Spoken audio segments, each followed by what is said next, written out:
Welcome to Big Blue's Exploration.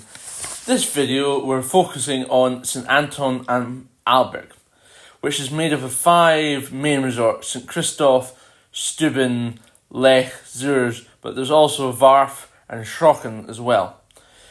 The resort has 300 kilometres of piste and sits between 1,304 and 2,811 metres. When I visited at the middle of December on the 16th, there was 150 kilometres open. The snow conditions at that time were piste being firm and crisp, making for an excellent skiing experience. A notable run was the top of Veluga going on run 85 down, connecting on to run 100, heading down towards Steuben, which was a really fast, quick run with extremely crisp edges and made for a wonderful, quick experience that is hard to beat, especially in early season when the snow is maybe not as good as it should be and it's warmer than normal. The standout in St Anton am Alberg is definitely Zurs and Lech, with Warf and Schrocken quite close behind.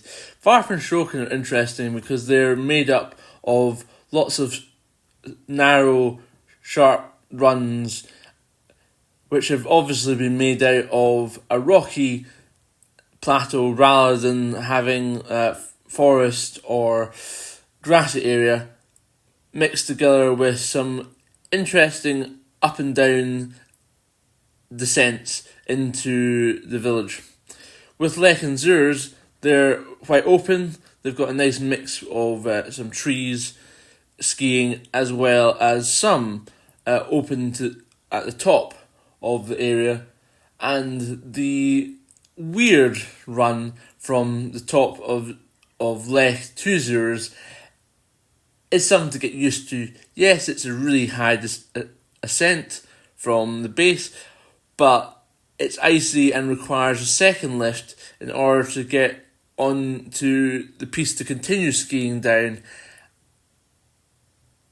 And it's more like a skiing path rather than a skiing run, but it does offer something quite interesting, that you're skiing basically in what feels like a mini sort of consistency, because literally there's nothing to see apart from rocks and snow, and this one run that really does make you feel like you're in a very remote place, even though you're just on a ski run.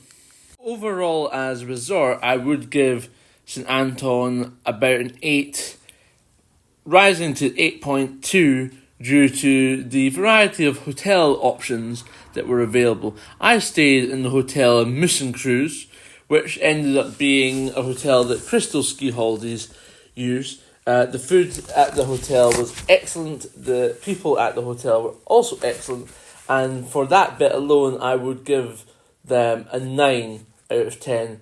It's obviously not as fancy or upmarket as some other places that I've stayed, but it was a well-run family hotel, and every comfort was made available with a hot sauna and steam room, as well as a 15-metre swimming pool, which made the experience even more pleasant than it already was.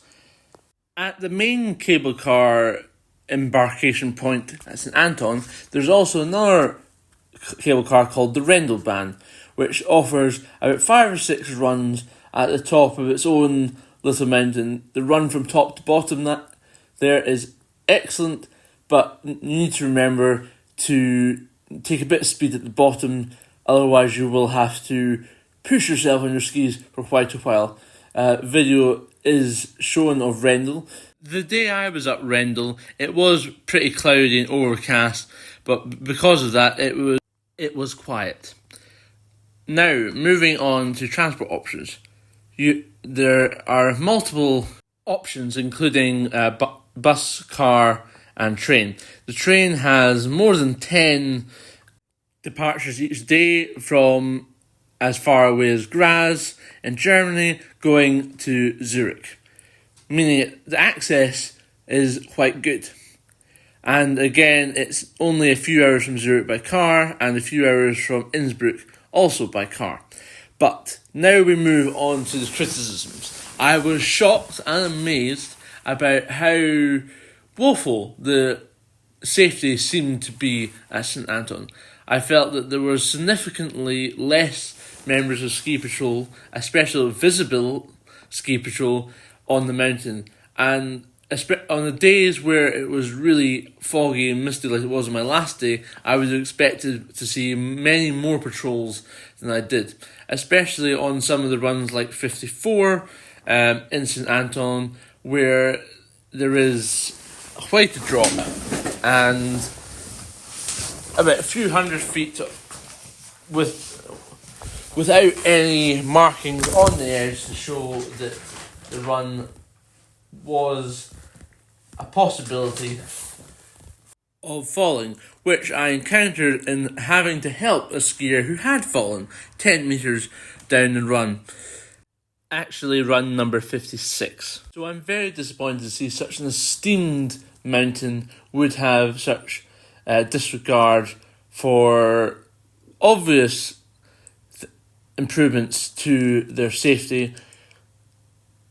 Again, knocking it down several points against some of the best ski resorts in the world, like Zermatt, Kitzbühel, Revelstoke in British Columbia, and Mountbatten in Oregon.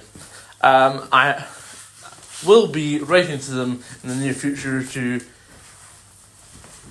convey my disappointment and of the matter, but I think it's important for some people to know that there are some parts of St Anton that, especially on cloudy days, you do need to watch yourself and be aware there are some hazards or slopes that are unmarked on the edges, especially if your skiing ability is not intermediate or above.